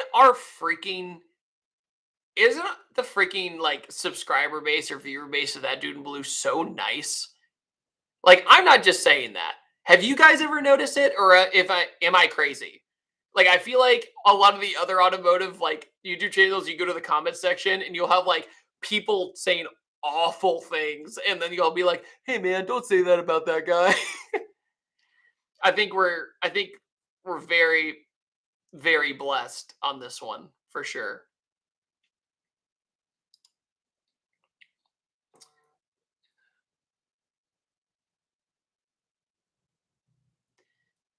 Let's see. The OG base. Let's see here. Do. Yeah, RCR's community is really nice too. I met him in 2014 at a Wegmans, and people who live in like Pennsylvania will know what a Wegmans is. And we sat down for dinner, and he asked me how to do YouTube full time, and I had just gone full time, so I'm over here like, yeah, I totally know everything. Let me tell you everything that I know so far. Cloth seat gang.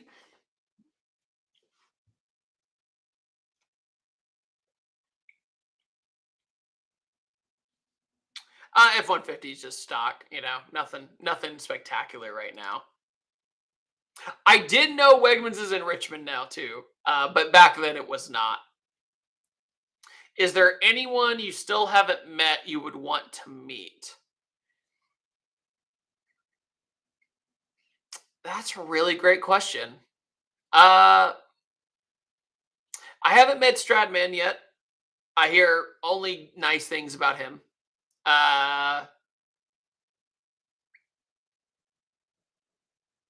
Maybe Hamilton Collection. I don't know if you've seen him. He has like a whole bunch of supercars because he owns like Fitment Industries and a whole bunch of people. He seems like a pretty cool guy and cool guy to talk to, especially about just running a business. That's pretty cool. Yeah, obviously meeting the top gear guys would be super cool too. I'm sorry if you guys were like, who do you want to meet? I'm just kind of thinking in the car scene. That's where my brain went to.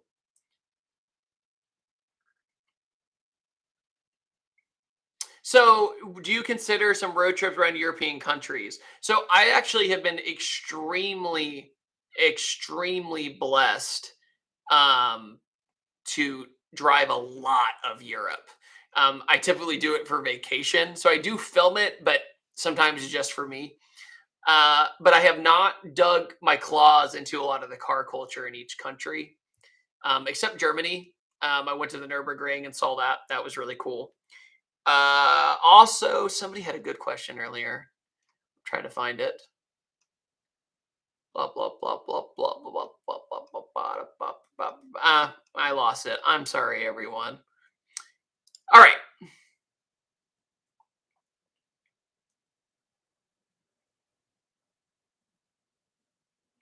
Blah blah blah blah blah. That just shows how fast this stream is. Like I did that only like 5 to 10 seconds ago. My internet be bussin', dude. I'm not gonna say that's mean. Least favorite car. I don't know. Maybe some like no name brand in Russia or something. I don't know. Guys, I have two options for you.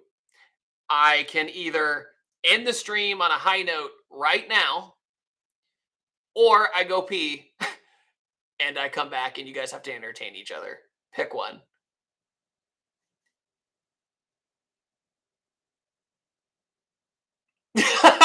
Pee, pee, pee.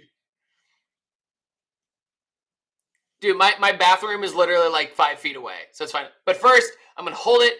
I'm gonna answer this super chat. Thank you, TZ. Based on the current car prices aftermarket for entry level drifting, which cars do you think are best for sub 8K or fly under the radar in your opinion? BMW 3 Series. They don't have to be an M3. If you can find a Z for under 8K, highly recommend it because Zs are way too expensive right now. A V6 S550. That's above 8K. Sorry. Honestly, there's so many. But people just focus on the ones that work. Miatas are obviously fantastic too. Man, what's another one? Yeah, but people sleep on muscle cars, like for drifting, like Mustangs and Camaros and stuff. Sleeping on it. Should definitely look into it. All right, 3, 2, 1. I'm off.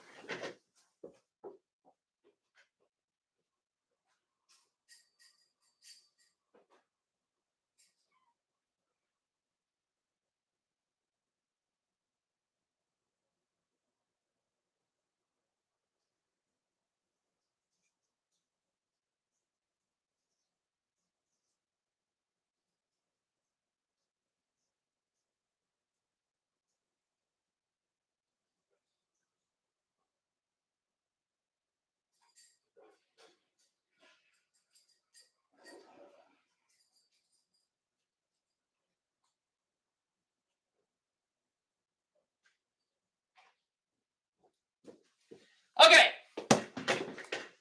How about them apples? We're back. Oh, wait, look at that. We only lost a few people. That's awesome. I washed my hands. I'm good. You did not piss. It wasn't that much. That's what I'm saying.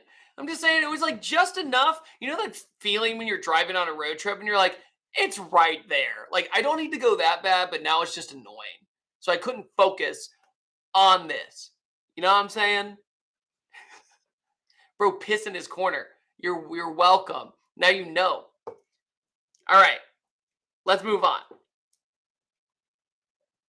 Oh, dude, I have irritable bowel syndrome. You would definitely know if I was gone for a while.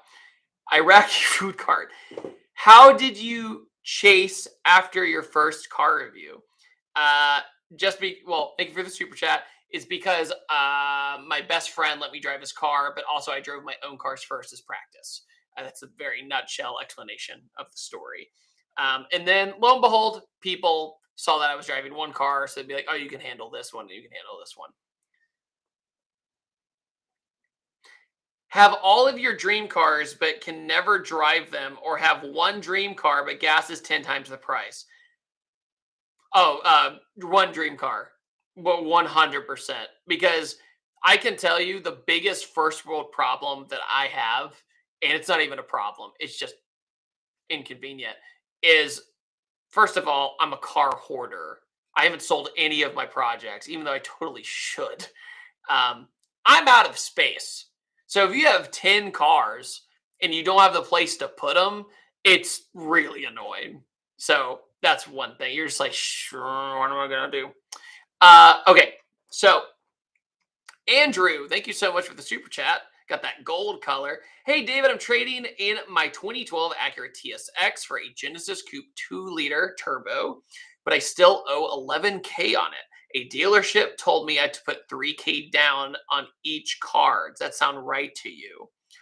Yeah, that does sound about right. You're going to need to put typically some sort of a down payment to kind of let them accept it on your terms.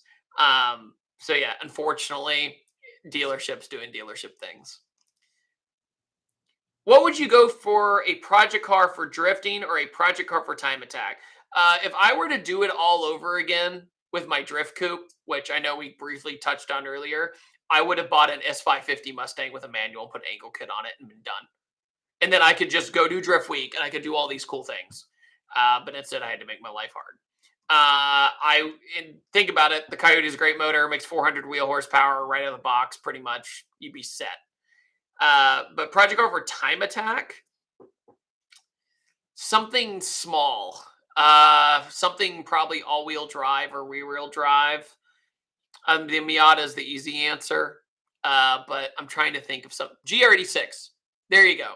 I would do a GR86 as a Time Attack car, and they actually sell those now, like a full package Time Attack GR86.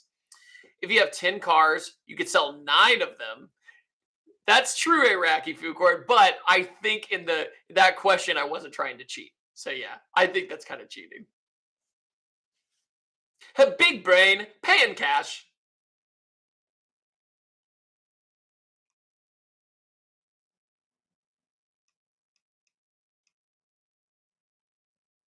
I'm reading. I'm sorry. I'm being quiet for a second.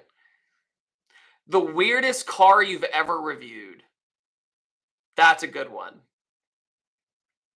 The smart car's up there. The Saturn, I'd say the Saturn. The Saturn, the big turbo Saturn SL2, top of my brain right now. That's the one I would choose. But yeah. How is the Circle of Drift podcast? Do you think they're doing something? Yeah, I would say basically they know it too, by the way, before I say this. They definitely edit their clips or Instagram reels in a very controversial way to bait people in. But they know they're doing it. So just letting you know. Victor Price, if Roadkill Nights had been done by Ford or Chevy instead of Dodge with one of their engines like LS Coyote, what would you have gone after in terms of a vehicle? That's a fantastic question. Um, Roadkill Nights was miserable when it came to building the car. But that's just like the top of my memory. Let's move on. If it was Coyote, I would probably put it, the easy answer is a Fox body. But I would try to find like a Ford Escort or something. That would be pretty rad. But I'm trying to think of other rear-wheel drive platforms other than Mustang. Ford Maverick. But I would try to avoid older cars, like really old cars. Maybe an SN95, like a New Edge SN95. Probably wouldn't do an 05 to 09. Yeah, that's a tough one. That's a real tough one. LS, the possibilities endless. According to the rules, it had to be of the brand. So Chevy, it would be Corvette's too simple. I would try to find a Holden Ute. That's probably what I would love to do if that was the case.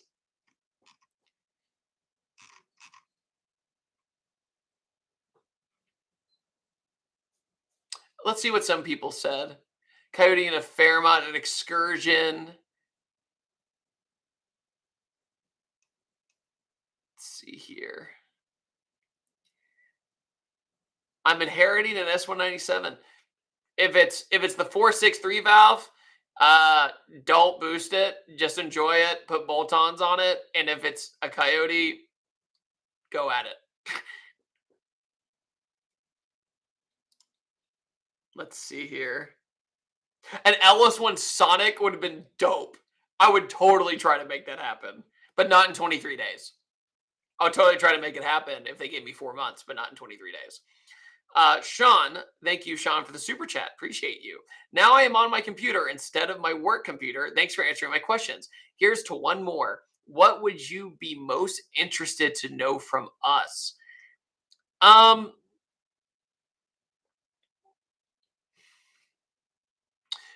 Other than my car reviews, and your best choice of words, or just try, what is your favorite content that I like? It could be old, it could be new, it could be whatever. That way I know where to put my chips. right? That way I know where to put my energy into something. That way I don't kill myself. I don't really hurt myself doing this. Let's see here.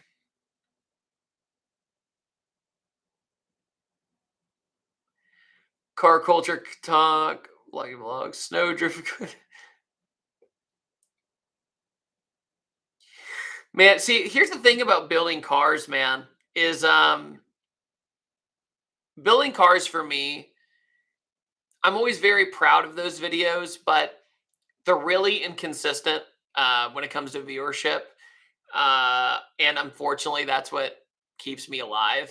And two, they cost so much money. So much money. And at the same time, I suck at working on cars. To this day, I suck. I'm awful. I'm absolutely awful. And you could say, well, learn. Well, I'm also filming, editing, scheduling, flying, going to places, doing sponsorships, doing all this stuff. So to learn more skill sets is very hard for me. And if I don't have help, it's basically impossible. Um, so it's tough. All right. Let's see here.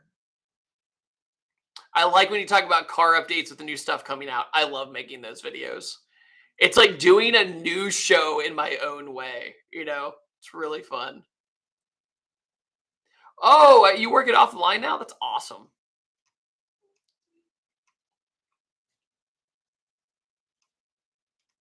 Documentary style is my favorite. I love making the documentaries, but they're about 3-day edits, so I got to make sure the subject's really juicy. Let's see here. Besides car reviews, I really like your videos on community. Yeah, like that video, by the way, thank you for watching it. I couldn't believe how much it took off and how much it related to people. I wrote that script in a day or like half a day because it was just, but the hardest part about that one was going through 11 years of footage, right? Going back and trying to find footage that I was referencing and talking about. That took forever. Um,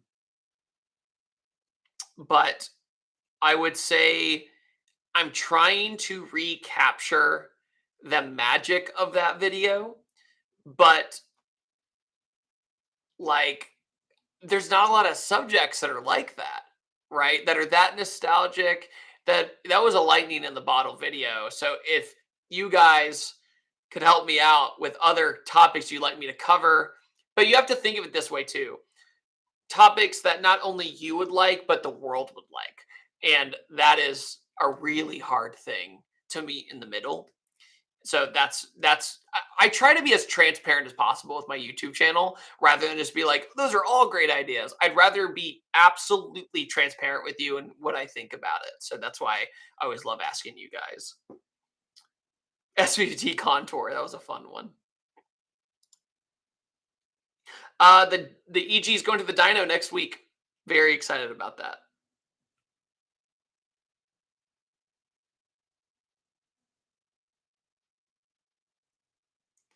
Let's see here. Blah, blah, blah.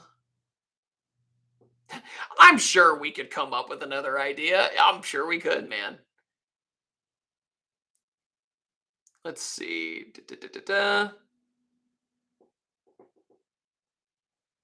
I would totally review a turbo 5th Gen Prelude. 100%. I would love to do that.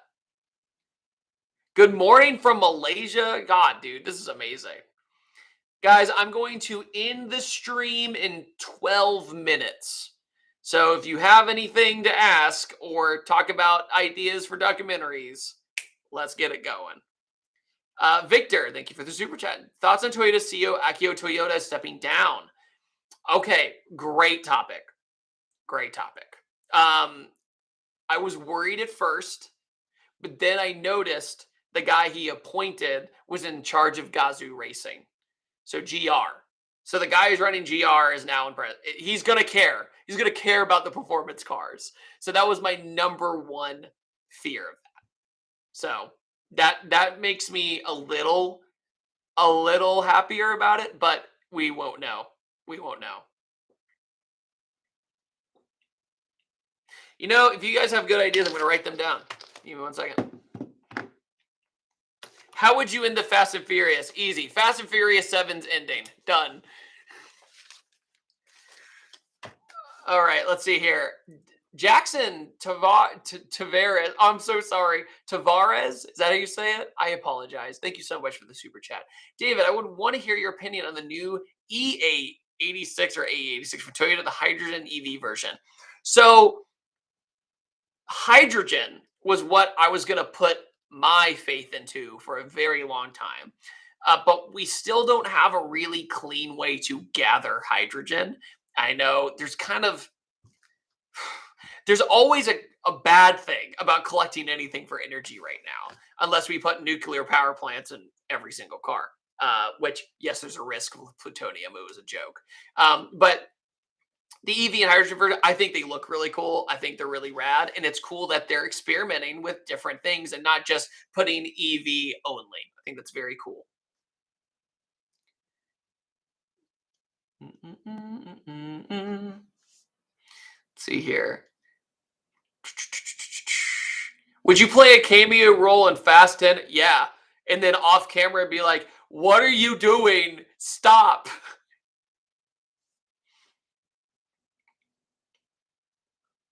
Why did you stop the Import Alliance compilations, especially with Tahoe? Car montage videos for me don't perform well anymore, unfortunately. Because one, they're really tough to edit. An Import Alliance montage had over 400 to 500 clips in it. And it would only be like a 3-minute video. And YouTube doesn't like short videos anymore. And so that doesn't help as well. That's why. All right. Blah, blah, blah, blah. Let's see here.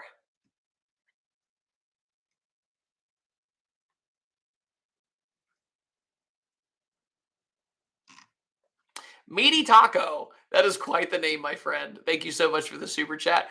Hey, David, all your videos with Smurf over the years are what made me buy my low mileage 13 GT track pack last year. Really loving the car as an S550 owner. Do you think it's a bad purchase in 2023?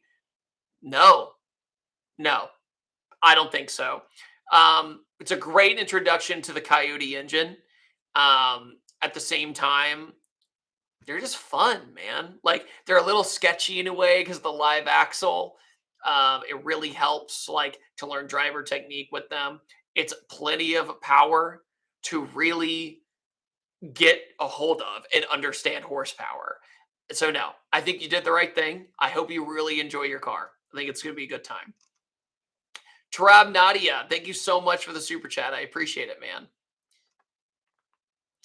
Goodbye, everyone. Blah, blah, blah. Oh, Tarab, you're fine, man. You have a great night. Don't worry about it. Where do you get your intro music? Great question. Monster Cat is a big one. You can actually sign up for a monthly subscription on monstercat.com. And they actually have boxes of creator-friendly music, aka copyright-free music, and then any other music they have. And you can just use it as long as you get a membership. Artlist.io as well is great.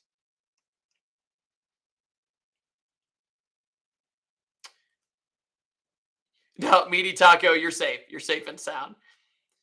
Let's see here. Blah, blah.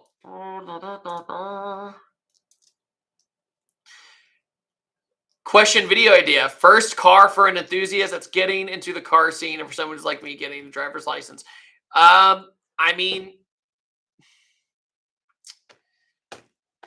I just knocked the camera. I'm sorry, man. It's tough, man. Nowadays, the market, that's the issue. I could give you like 10 different cars, but they're all so expensive right now, even in the used market. Somebody said LS versus Coyote. I am a Coyote fanboy because, in my experience, my Coyote cars made more power than LS cars with more mods almost every time. That's just my experience. People go, I'm a Ford fanboy. I'm more of a Coyote fanboy, if that makes sense. I mean, my daily driver makes 750 horsepower on 93 octane on a stock everything, stock and sealed motor. Like, like what other sub $50,000 car can do that? Almost none of them. So it's crazy. All right. Mendoza's Coyote. I have a 2012 single turbo TH400 heavily modded, but I'm a huge fan of the 2013 Boss 302 in red. Thoughts on making the upgrade? Okay, so the Boss 302, I drove a stock one and I drove a twin turbocharged one. You do notice a difference. Personally.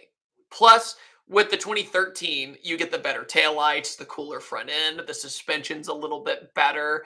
I personally like I know you have a ton of money invested into it, so that's more of a preference thing. But I would say the 2013 as a car, like from the start, you have a little bit more of an advantage, and it's a stronger engine. The Roadrunner engine is similar to a Gen 2 Coyote engine. They're not exact, but they're pretty close. So it's a strong engine, real strong engine.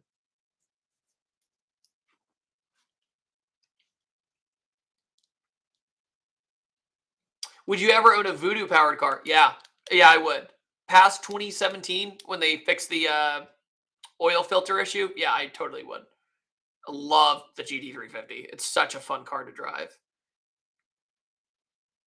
Oh, Trent, great question. So everybody who has ever used Patterson Car Care, we are actually relabeling, doing a new design. We're redoing the bottles to a nicer bullet design so they're easier to carry around, better nozzles, everything. Everything's going to be new. So that's why the website is kind of down right now, because we're redoing everything. So those will be out soon enough, I promise. But thank you for asking the question. Bum, bum, bum, bum.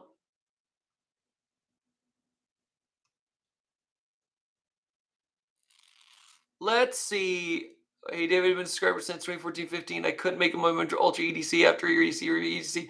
Yeah, I still go every single year. Every single year. It's like my vacation. It's an intense vacation because you're having a great time. But yeah, I go every year. Let's see. Kyle Anderson, thank you so much for the super chat. There is a video on YouTube that actually tells why Ford motors are so responsive to superchargers. Typing this on my phone while with a hurt shoulder, I'm guessing. Well, I'm gonna go with that. Well, hats off to you, man. That's amazing that you're just like making it work. You're like, yeah, I got this. Most of the time, it's the Coyote's magic is mostly in the head. Like the head flows so well, so when you put force induction through it, it's like magic. Evo 10 or Evo 8 or 9. I can't. I always forget the room. I would take an Evo 9 if somebody said you have to own an Evo. That's the one I would own. Marquise M, thanks so much, man. Coffee's on me. Belated congrats on the wedding. Thank you so much, man. That's so rad of you. Gibby Boy 66, thank you so much for the 10 bucks. That's awesome. Nissan 2023Z or used GTR. Not sure when the Z's will be available. What are your thoughts? I would actually get a used GTR. And I know there's less soul, but I've driven both. R35s are pretty fun. But here's a theory. An R35, from what I have seen,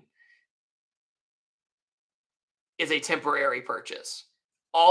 From people I know, from bolt-ons to 1500 horsepower, they drive it, they do all the things in it, they enjoy it, and they go, okay, I'm done. I don't need it anymore. And then they get rid of it. I don't know a single person who still owns theirs. But it's because it's kind of like a been there, done that kind of thing.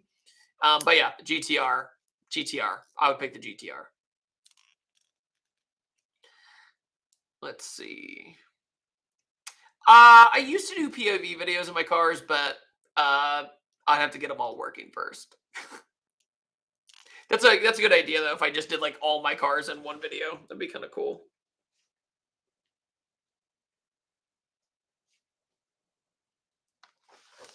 That's neat. What do you temporary GTR owners typically move into? R8s. Almost every time.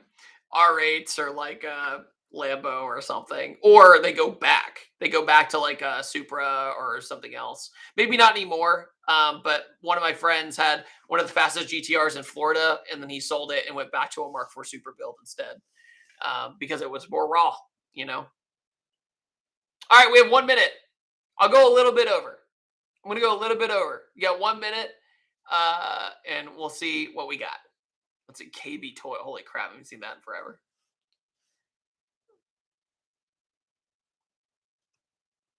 Waiting patiently for the spicy. Idea video series. Visit and compare EU car culture, not only Western Europe. So I would absolutely love to go like Poland and stuff like that. That'd be really cool. Mm-mm-mm. I will not be in Austin for the Coda event. Sorry. Uh, What do you think about getting an S15 when they're legal? No, because you and I both know they're gonna be like 100 grand, and I've driven an S15. It's just not worth it to me. Let's see here. Richmond VA gang, yeah, that's so cool.